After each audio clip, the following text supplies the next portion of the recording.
Hey guys, let's take a look at some of the updates in the Richard Allen case. It's been a while since I've been online to talk about these cases, and there's some things to catch up on. And let's go back a few days to the Indiana Supreme Court hearing and then a ruling that came out almost immediately after that.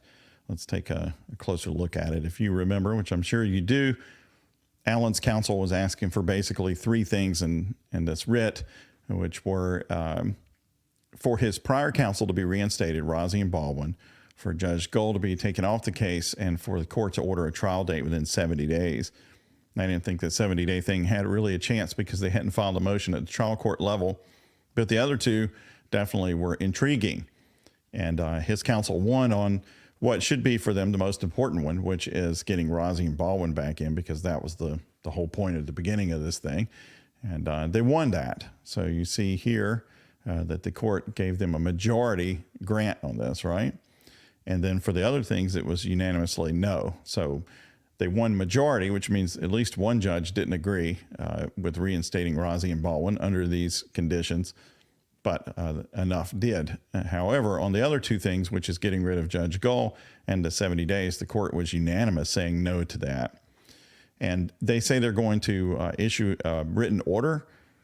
Let's see here. And that's going to be important, I think. That's probably going to create some precedent, some case law on removal of counsel, because it's fairly loose. I didn't buy under Allen's argument how limited the potential is for a court to remove counsel, because you can think of a lawyer doing some extreme things that it's not necessarily a conflict of interest that the judge has to control and get rid of the person. On the other hand, it wasn't buying the state's argument that it's absolutely unfettered. And furthermore, I think you have to put some kind of record in place, probably better than Judge Gull did in this case. And there were comments about that from the court in terms of the record. But anyway, this is an opportunity for that court, for that state, to give some guidance to judges and attorneys in the future on what are the parameters where a judge can just take somebody off of the case. Like what are some of the factors? They already know some that even Allen's counsel conceded, but it won't be as broad as the state wanted. This is a chance for the court to either give some clear guidelines or at least some kind of limits on this. Sometimes they do, sometimes they don't. Sometimes they keep it to the narrow facts of the case, but it'd probably be useful for everybody to have some additional guidance here, I think. And then the order is going to cover what they didn't do. And the 70-day thing, I think, is pretty simple, which is, hey, you didn't file for it at the trial court level, so we're not going to entertain it here. It will be interesting to see why they denied the request to remove Judge Gull. Was it on the merits of the request, or was it a procedural issue? Hey, you didn't get it in front of us correctly because of this, that, or the other, or you did, but we're not going to entertain it or grant it because of these other factors.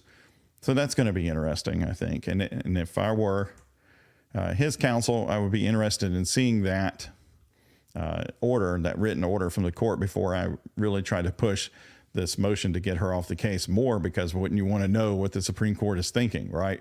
Hey, you missed procedurally on this issue. You'd want to try and rectify that before driving this cart further down the trail, right? Or if on the merits, is that something that could still be entertained, or is it information that Judge Gull can use to stay on the case? You just don't know until you see what their order is. Now, they did say that they're going to do it properly, so I think they probably will, but you know, I don't know. His counsel may try to proceed before this comes out, but if I were them, I'd probably want to know what the Supreme Court has to say on this subject before I pushed it further, because in the event she disagrees and wants to stay on the case and you want to try and do something about it, you need to know what they've said before. If they denied it on the merits, it's unlikely that you're going to be able to fix that. But if it's some procedural thing, you don't want to have that become an issue in a second move up to the top. So we'll see, right? And I'm not sure that they can go again. It really just depends on what the court has to say about it. So based on the rules for writs and things versus other types of appeals. So it's all going to be interesting. Now, Judge Gull was kind of busy in the last day or two with this. She's moving forward with the case and has issued some rulings. So let's take a look at a little bit of that. I don't know if you can read it or not, but you may have seen it posted in other places. But what she has done is said that in terms of the request for the Franks hearing, which was, and the motion to suppress, which was the defense effort to say that the affidavit for the search warrant was inappropriate and was not in conformance with the law. Therefore, the search warrant was invalid. Therefore, the search was invalid. Therefore, the evidence that you got in the search, you can't use it in court. And really the only thing, I didn't put a picture of it in here, the search warrant return, I think we probably all know that, or think at least, that what's important out of that search was the handgun and maybe the ammunition surrounding it. And they seized a lot of other things like clothes, which I don't know is going to be material in any way, and electronic devices, and we haven't heard anything coming out of that. But certainly the handgun, we have heard a lot of argument about because of the round found at the scene. So if they don't have the handgun as a result of the search, well, then there goes, I think, as far as I know, the only forensic evidence that potentially could connect Allen to the crime scene, right? And everything else is based on the timeline, as far as I know. I haven't heard of anything else. So, other than potentially his comments later, but I'm talking about other evidence in the case and things coming out of the search. I'm not aware of anything mattering other than the handgun. So the court says, I'm going to deny that. And I'm also going to deny your motion in limine regarding the ballistics. In other words, they wanted to prevent the state's expert from testifying about the match of the cartridge that was found at the scene to other cartridges that were cycled through the handgun, which that expert says means that it was his handgun that had the cartridge found in the scene in it, okay? And because Allen said, well, nobody borrowed it, nobody else went there or whatever, then hypothetically that means that it was him with his gun there who dropped that round there. So, of course, the defense doesn't want to let that in, and they filed a motion in limine. But it was basically, I think, if I recall correctly, largely on the idea that you can't let this kind of evidence in because of the science isn't certain enough and other arguments like that have been made. However, in the state of Indiana, that's not the state of the law, and the state will allow toolmark analysis of cartridges generally if the trial court wants to do it. And now it could come out later, if this thing ever does go to trial, that the expert made a mistake, or during voir dire, you can show this person isn't qualified or something, chain of custody or whatever, still get the evidence held out. But on the general notion that the court wouldn't allow it as expert testimony, that was unsuccessful. Now, that judge went ahead and issued these rulings without a hearing, which if you like Judge Gull, this isn't going to convince you that you shouldn't like her, because she doesn't have to give them a hearing. She's got umpteen hundreds of pages of briefs on things. What else can be said on it? And she certainly knows what the issues are. Everybody else has formed an opinion of whether they should or shouldn't be successful in these motions based on the briefs that have been filed. So she could too. On the other hand, if you don't like her, this won't put her back on your Christmas card list for sure, because also she had said, well, I'll schedule a hearing when she was talking about the new lawyers, and then she doesn't. She goes ahead and issues these orders out. Now, in my opinion, whether you like her or don't like her or whatever, more important to me were these motions something that legally should be recognized as successful, and I don't think so.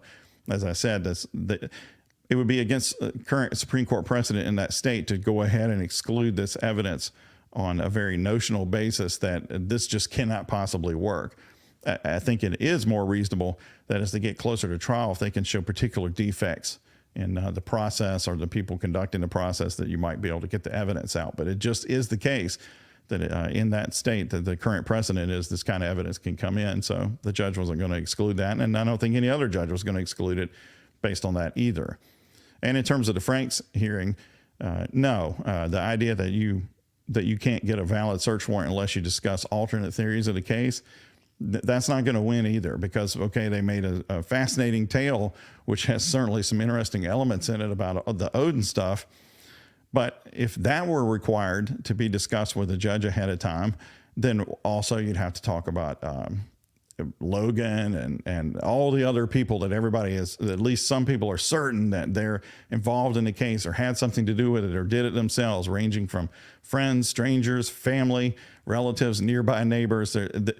If you got 100 pages for Odin, then I guess have an affidavit for a search warrant, you'd have to have like 1,000-page document to get a search warrant. And the judge is not going to want to see that, and that is not the standard. So while it was a good effort, that part really, to me, was not compelling at all for purposes of the Franks hearing. It might matter for the trial, of course, but not for the search warrant hearing. Now, they did have some stuff in their motion about the actual facts about Allen and the witnesses and the timeline and stuff like that, but I don't think it was enough to meet the Frank standard. That's my opinion. I don't think it would have changed anything, obviously, to have the hearing, and you don't either if you think that Judge Gull had already decided it. But I also don't think it really matters if it had been another judge or not. That's just my opinion.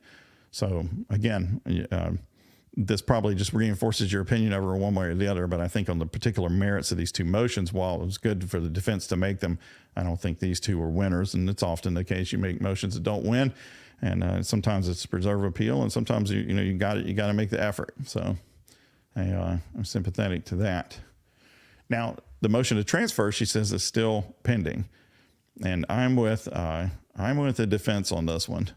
You got 4 lawyers now, like not just Rozzi and Baldwin, right? And while they like to write descriptive prose of how bad his conditions were, that can, at least for me, made me eye roll a little bit. I still was sympathetic to their main point, which is this is compromising our ability to prepare his defense and for him to participate in that defense.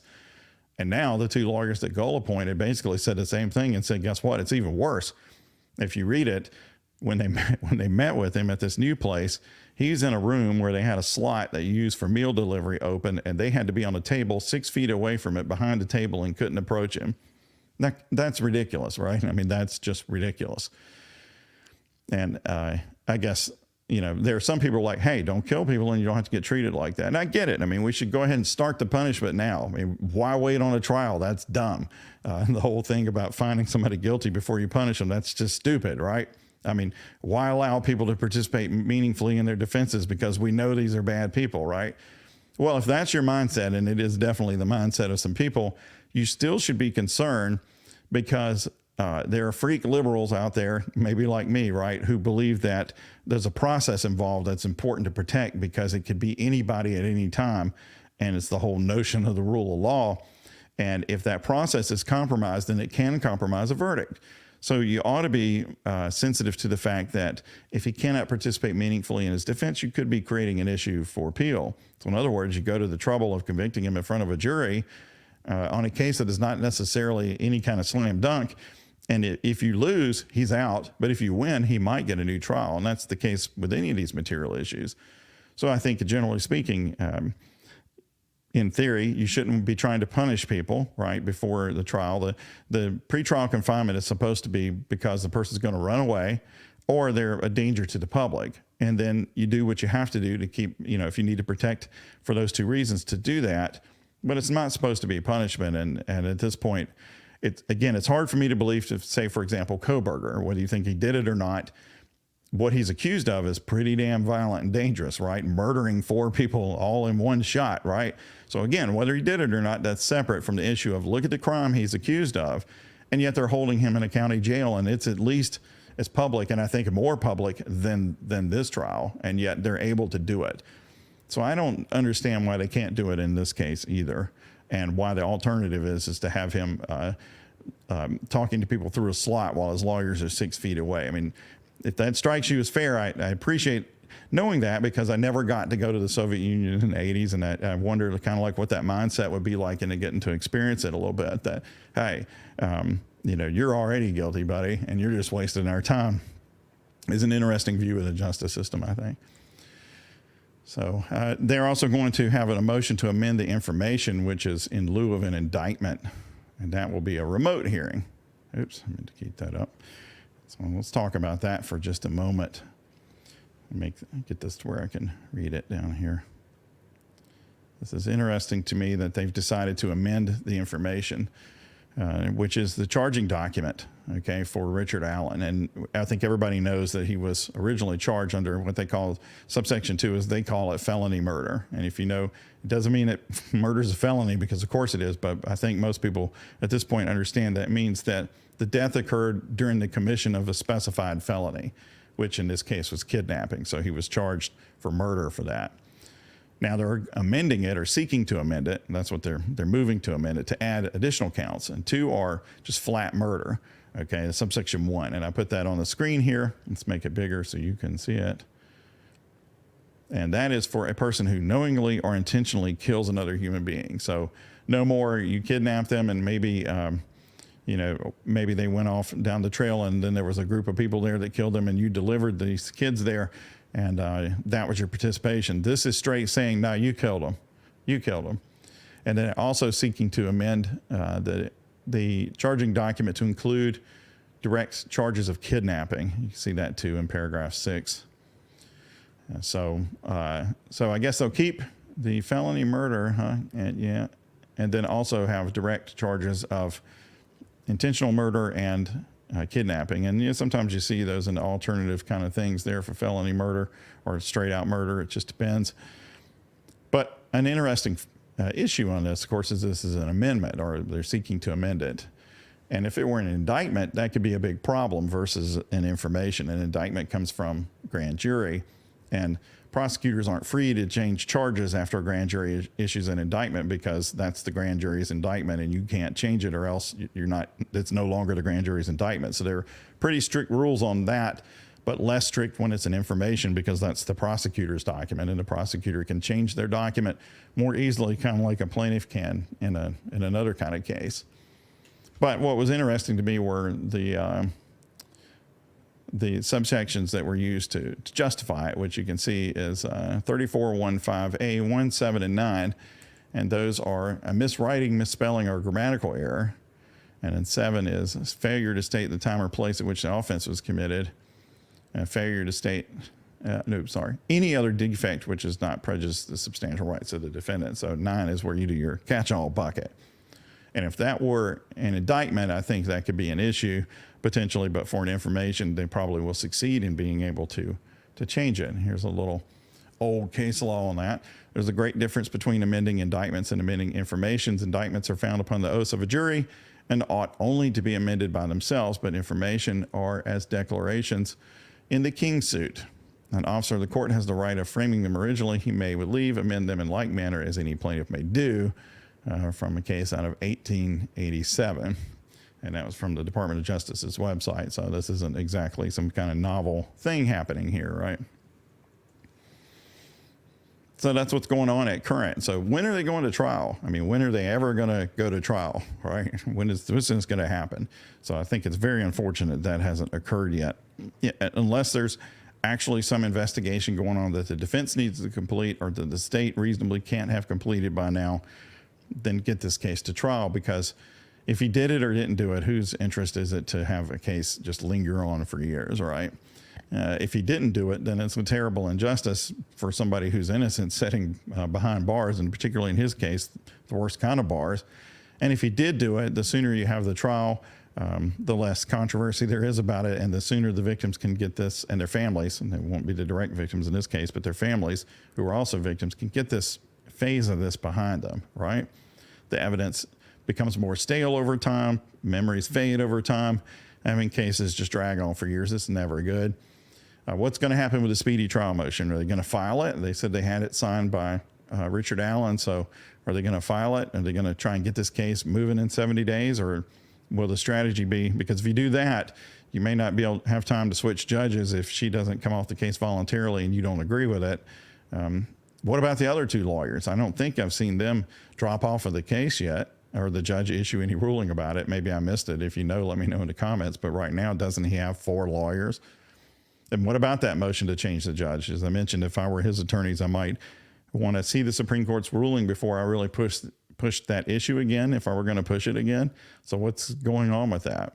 And of course, we talked about the fact that his transfer is out there with all 4 of the attorneys saying at this point, this is terrible. And I think, his first 2 attorneys had a lot of language in there about the conditions and how bad it was for Richard Allen.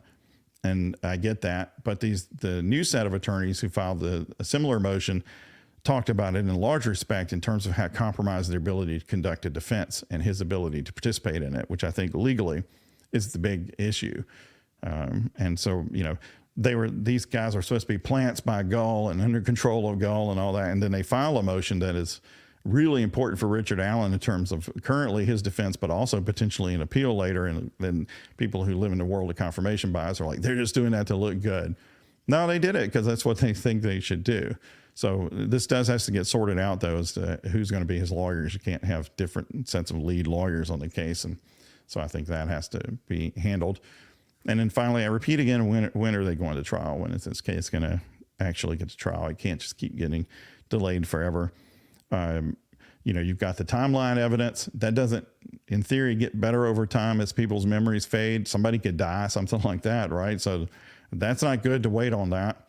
The bullet evidence, the round evidence, it is what it is, right? So unless you're thinking the Indiana Supreme Court's about to reverse their position on that, then why wait on that, right? Either it gets in or doesn't get in, and the jury's persuaded by it, or they're not persuaded by it. It's not really going to change much, right?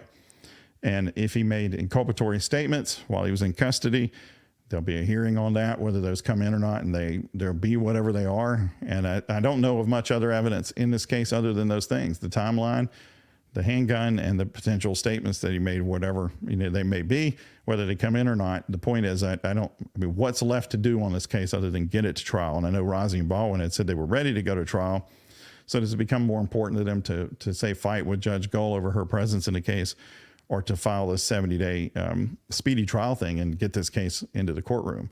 I don't know yet. And I had to look at it. I wouldn't be surprised if they file a 70-day thing, if there's still a potential in there for a delay, that the judge can overrule that and say, well, if this circumstance applies, I still don't have to do that. There's probably an escape valve there, but you can't know whether that would be used or not, or whether it be applicable or not, unless you actually go ahead and file the motion. So I wonder if they'll do that. So I suspect there'll be some things happening soon, and we'll hear from the Supreme Court soon, which I'm sure defense counsel wants to see all that, and we'll see what their moves are next. Well, that's it. Thanks. Bye.